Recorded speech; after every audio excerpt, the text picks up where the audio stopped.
Do you identify as normal?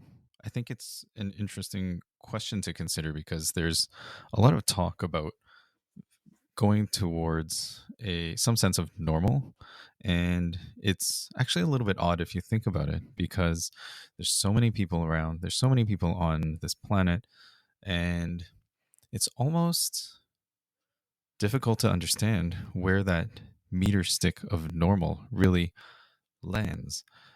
If I think about it, it's really difficult to understand what normal is. Normal for me, from my perspective, is distinctly different from what that idea is for you. And really, in some ways, we all have our own specific guidelines of what we believe is normal. And the idea of normal, I often wonder, where does it come from? I think that there are guidelines set by society, by culture, by different communities that we might find ourselves in. And it does give a sense of comfort, a sense of belonging. But when those ideas of normalcy begin to turn into something that we stick to and adhere to and hold on to as if there's nothing outside of that, or that being something other than quote unquote normal is almost looked at as a bad thing. Like if you think of not normal as being abnormal, like does anybody really want to be abnormal? Well, I mean, I kind of do because I am abnormal. It's almost comforting to know that I don't fit into a very specific box. If I think about this idea of limits, that's kind of what normal is, right? Like if you're walking down the street, is it normal to be singing a tune to yourself? Like, what's stopping you? What's stopping you from just doing what you want to do? Like if you have a tune in your head, like if you've ever had that, um, it's almost like torture to just have that melody repeating in your head over and over again. And it's really a natural experience that we all have at different times, right? Or am I the only one? If I am, I guess not only am I abnormal, I may be pretty unique in that sense. This frame of normal can be comforting, of course, but the other side of it is it can be limiting if it begins to kind of exclude people or be used as an idea of something that you have to fit into. This box that we find ourselves in oftentimes is kind of confusing. Like, what are the boundaries that you are holding yourself to or that you are limiting yourself with? Wherever you are, if you're listening to this, take a pause for a moment and just consider where your limits are. You can look around you in kind of your physical space. You see four walls potentially if you're indoors. And being inside all the time can be a little bit limiting. I suppose that's why sometimes it's good to get outside, go for a walk, touch grass, as they say. And when you go outside and you actually look around, I would challenge you, I would question, or I would have you query where the boundaries are. Like, can you imagine the ends, like the limits? If I think about looking up into the sky, like, is this something that you do? Looking at the clouds, watching them flow and kind of move, and then imagining what's beyond them. The stars, the planets, our solar system, like really broadening out into the universe. Science, I think, does its best to understand kind of where those limits are. And that's kind of where we get that idea of, say, the Big Bang and that there's a limit to the universe. And then, like, if you haven't heard, the one of those telescopes, the James Webb telescope, is being sent off into the far reaches of space, and it's reached kind of the end, and it seems to be that there is no end. It just kind of continues going on. So regardless, like the best that we've been able to do so far to find the bounds, find the limits of our universe and our experience from an external perspective has not necessarily failed, but we haven't discovered them. And I wonder if they're really there. Now, the opposite is also true from wherever you're sitting. If you were to imagine or close your eyes and think about where your internal limits are, where do you end? That's also a little bit of a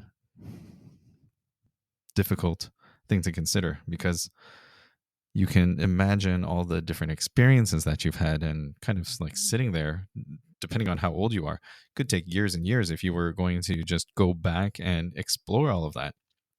And even after exploring all of that, there's things beyond that, because you're living a life now that's continuing to exist and expand and grow. So then, what are the limits that you are following? What are the boxes that you are sitting in? I think that this idea of normal becomes a great illusion.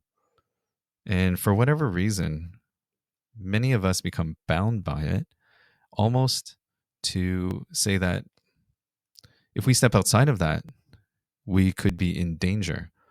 And of course, in some ways, at some time, I'm sure that was true. There was threat of mortal danger. And at the same time now, we're generally pretty safe, depending on where you are in the world. And if you have a moment to sit and listen to this, I think that there's some real privilege there. We're really lucky to be able to sit comfortably in a space and not necessarily have to worry about what's happening in the next moment. So when you're looking out and thinking about the things that are happening around you, and using this idea of normal, and looking at things that are abnormal and pointing to things that you're not familiar with and saying that's not normal, and just kind of almost not acknowledging the existence of those things, that can be a very difficult position, and a very difficult position to defend, because if it's being presented to you, it exists. And rather than holding on to this idea of normal, is considering the idea of what is natural. And natural is really about existence. Everything that happens is part of the natural world, isn't it? We all exist. If you're listening to this, you exist. And you exist in a very real way, in a way where you've come into this world, into this experience, into this incarnation. And it's valid. It's valid. And I see you. I see that uniqueness that's within you. Sometimes it's easy to not even see it for ourselves, because one of the most difficult things is to see ourselves. And being able to look at yourself takes courage, takes work, and there's an easier way. There's a way of looking up kind of who you were meant to be in this existence. And sure, like maybe there's not any specific science or research or experiment that will really tell you, yes, this is accurate.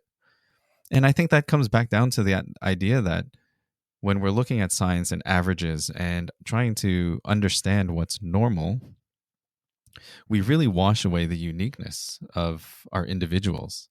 And there is a lot of benefit from what we learn from that discipline of science. And at the same time, science is about observation, it's about hypothesis, it's about exploring. It's not a limiting thing. It's really meant to look at the evidence and look at observations and your experience.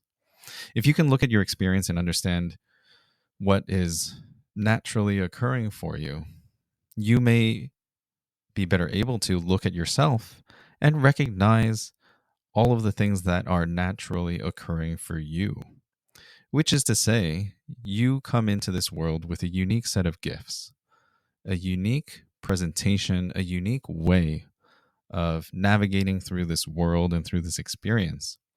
And there are things that for countless number of years, time immemorial, you may say,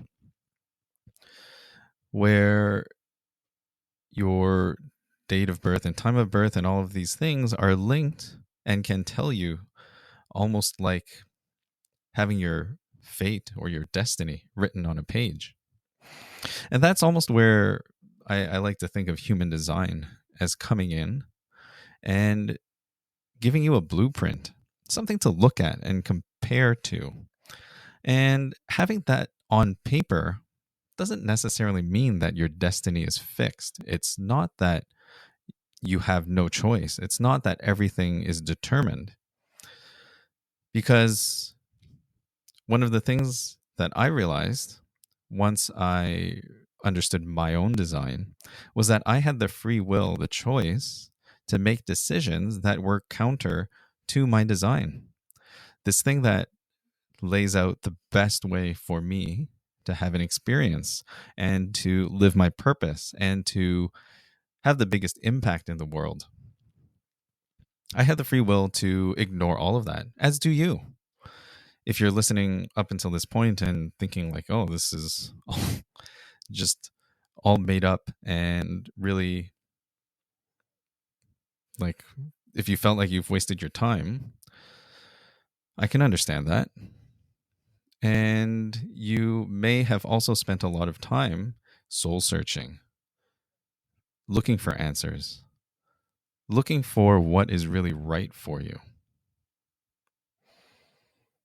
So open your filters. Consider that this thing called human design exists.